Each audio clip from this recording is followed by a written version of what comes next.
Hey, where are you? What are you doing? My mom is in trouble. The voice on the answering machine belonged to my husband. My mother-in-law had collapsed and needed to be rushed to the hospital by ambulance. As I prepared for her hospitalization by opening the wardrobe in her room, I stumbled upon an unbelievable picture of my husband and sister-in-law. The sight of the photo left me in shock, and I fled to my parents' house in a daze. 3 years had passed since I met my husband, but it felt like I had been deceived for a long time. He didn't love me, he just wanted a wife. I couldn't forgive him, and I decided to divorce him. My name is Sarah. I'm 32 years old, and I work at a beauty salon.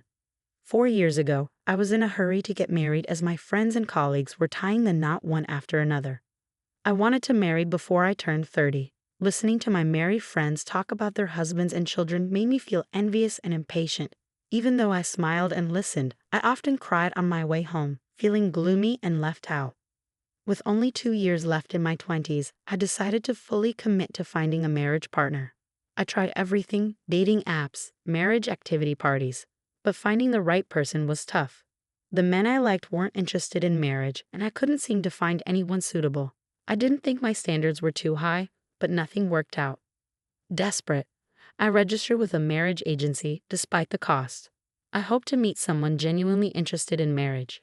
That's when I met Ken. He was 5 years older than me, refreshingly handsome, and worked at a prestigious company. From the moment I saw his profile, I felt he was the one. Ken wanted to get married as soon as possible, just like me. When we first met, he was exactly as his profile described, polite and nice. I shared with him that I had little education or work experience but enjoyed housework. Ken smiled and said he was too busy with work to take care of the house. So he wanted to marry someone like me. I was flattered and thrilled. Ken lived alone with his mother, who had a chronic illness, and he explained that she would need to live with us if we got married. I was surprised but appreciated his honesty. Working in a beauty salon, I was used to dealing with older women and felt confident about living with my future mother-in-law. I wanted to know Ken better, and as we went on more dates, my feelings for him deepened. Eventually, I met Ken's mother. She was petite and charming, and we hit it off immediately, sharing a love for sweets. Sarah, you're too good for Ken. You don't need to worry about living with me. I have a chronic illness, but I don't need nursing care. Next time, let's go out for parfait instead of this nice restaurant, she said warmly. Living with her no longer seemed daunting. Ken and I began dating with marriage in mind, and despite his busy schedule, he always made time for me. We traveled together and spent quality time with each other. My impression of him remained positive. He was as refreshing as when we first met. Ken's mother and I became good friends, often going out for sweets together. Despite her illness, she was full of energy. Sometimes, I even forgot the age difference between us. She confided in me about her past, including her 2 divorces and the challenges she faced. After dating for about 6 months, Ken and I got married. I was thrilled that we managed to get married just before we turned 30. I was genuinely happy that all my hard work on marriage activities had paid off. We quickly registered our marriage and started preparing to live together. Then, one day, my husband told me there was something important he needed to discuss with me. I felt a bit uneasy, wondering what it could be. I never told you this before, but I have a sister, Hannah, who is not related to me by blood, he said. At first, I didn't quite understand. Hannah was my husband's stepfather's daughter. My mother-in-law and father-in-law had divorced 5 years ago, and my father-in-law had since passed away. Hannah had no family. My mother-in-law and Hannah didn't get along well, so she never visited. However, my husband was worried about Hannah, who had no family, and kept in touch with her. I'd like to invite her to the wedding, but my mom is against it. Still, Hannah means a lot to me, and I want you to meet her at least once, he explained. I was curious about what kind of person my kind mother-in-law could dislike so much. But seeing how much my husband cared about his family, I agreed to meet her. Nice to meet you, Sarah. I'm Hannah, she said. She was beautiful and had a flamboyant look.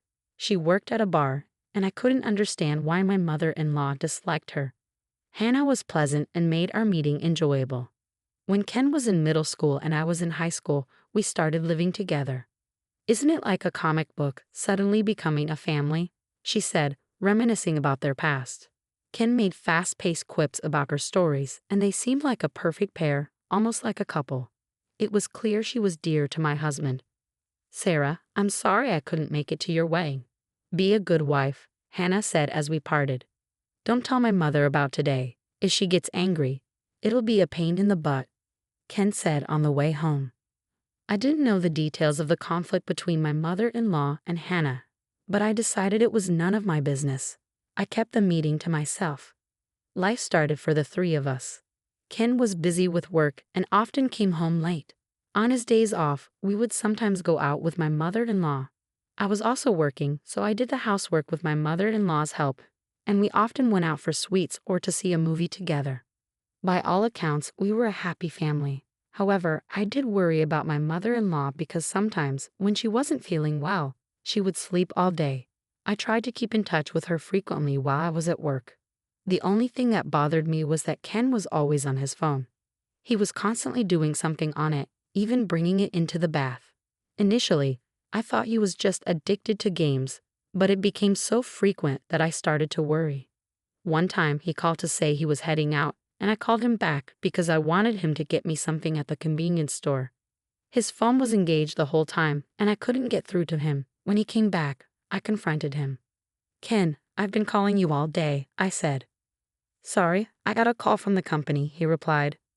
We had just gotten married, and I didn't think it was possible he was cheating on me, but I couldn't help being curious. My mother-in-law didn't seem bothered by his behavior, treating it as normal. One day, I felt guilty but glanced at the screen of his phone. I saw that he was texting someone. It seemed they talked often. One night, Ken came home late, and I couldn't help but wonder who he was talking to in the middle of the night. Hey, who do you always talk with in the middle of the night? I asked, trying to sound playful after my mother-in-law had gone to bed. Ken seemed unbothered by my question. It's my sister. Did you suspect me of cheating on you? Don't worry, he laughed. I laughed along with him, feeling a bit foolish for worrying so much. From then on, I didn't mind how much he was on his phone. But he was always busy with work and didn't have much time for me. I felt a bit uncomfortable with him spending nearly all his free time talking to Hannah. 2 years later, life with the three of us was going well. My mother-in-law and I often visited the sweet shop whenever it opened. Today's pancakes might be the best pancakes of all time, she said. I was thinking the same thing. I can't wait to try them with you, I replied. To any outsider, we looked like mother and daughter. I never felt self-conscious about living together, and I loved my mother-in-law. Ken was still busy with work and came home late, always glued to his phone. I had gotten used to it and didn't say anything. I wasn't asking him to do the housework, but I did have small complaints. If he had time to contact Hannah, he could at least put his socks in the laundry. However, when Ken had time off, he made sure to spend it with us, never forgetting to celebrate our wedding anniversary or my birthday. Despite the small complaints, we were a happy family. Then one day, my mother-in-law was sick and spent the day in bed. I was worried and checked on her several times. She seemed to sleep quietly during the day. But in the evening, she complained, Sarah, I'm in pain. She was breathing hard. I called an ambulance in a hurry, and it arrived immediately. I rode with her to the hospital. I was relieved to find out that she wasn't in critical condition. I called Ken to let him know she would be hospitalized for a while. He left work early to come to the hospital, and I went home to pack for a few days' stay with her. When I returned home, I opened the wardrobe in my mother-in-law's room to find her insurance card and personal seal. She had said they were in the top drawer, but I couldn't find them. So I opened the bottom drawer and found a small box. Thinking it might contain the insurance card, I opened it and found a large number of photographs inside. I was so shocked when I saw them that I went to the bathroom and threw up. There were pictures of Ken and Hannah, not as brother and sister, but as lovers. They were holding hands and kissing. Feeling sick, I closed the box. It was painful to think about how close Ken had been with Hannah all this time. My mind went blank, and the next thing I knew, I was running to my parents' house with the box in my arms. At my parents' house, my mother was surprised to see me. When she saw what was in the box, she hugged me. After crying for a while, I calmed down. These pictures of Ken and another woman, is he cheating? She asked.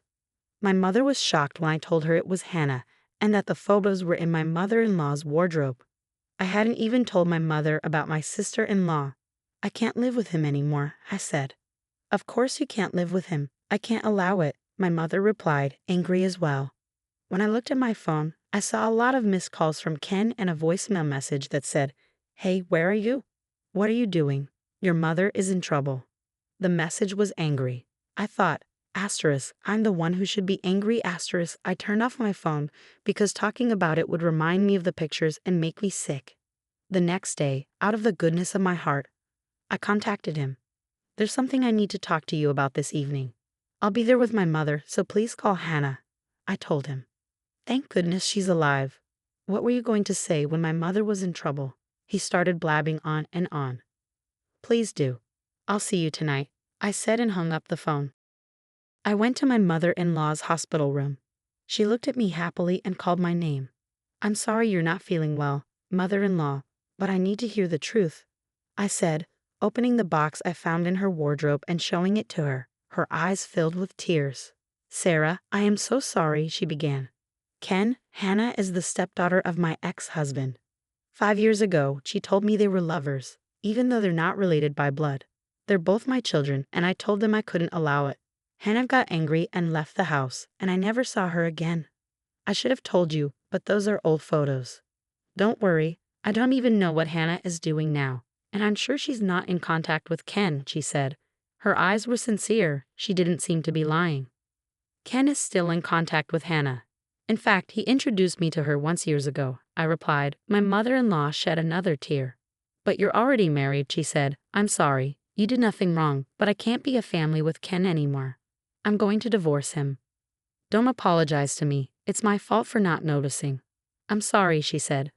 I couldn't stop crying either. I left the hospital room and went to the house where my mother, Ken, and Hannah were waiting. When I arrived, they were all there. I sat down and immediately showed them the pictures. "You two are lovers, and I'm divorcing you," I declared. Ken didn't seem offended. "Oh yes, that's right. But as a family member and as a lover, they are two different things. We were happy as a family, weren't we? Mom was happy too. What's wrong with that? We don't have to get divorced," he said with his usual fresh smile. Hannah added, "I'm sorry I didn't tell you, but I have no intention of destroying your family. I don't think divorce is necessary." I trembled with anger. "Don't be silly. This is cheating. How can I be family with someone like that?" I yelled. "Well, don't be so loud. If you want a divorce, that's fine. I've done my duty as a family member. Since you're the one who initiated it, it's an amicable divorce," Ken said. "What? What's amicable about this? This is a huge betrayal. I'm going to charge both of you alimony." "Oh, okay, that's fine. I'll pay as much money as you want. In return, don't tell my mother. As for the reason for the divorce, let's just call it a personality conflict." "I've already told your mother everything." She was crying. "I told her we're getting a divorce." "What? Why would you do that?" Ken lost his composure and shouted. Hannah cried, "Why did you tell her?" "My lawyer will contact you about the alimony, so goodbye," I said, leaving the house with my mother. My mother hugged me. "You did a great job," she said. I cried loudly into her chest. Now I knew that Ken never cared about me. He just wanted a wife to reassure his mother. I wanted to marry him too, and maybe we were happy as a family. But I can't forgive myself for not knowing I had been betrayed since the beginning. I'm glad I realized it now and was able to get a divorce. Later, through my lawyer, the divorce was successfully finalized. I requested alimony from Ken and Hannah, but Hannah didn't have any money and was angry at Ken for only paying his share. Their relationship deteriorated, and they decided to separate. Hannah started working lunch and dinner shifts at the bar where she originally worked to pay the alimony.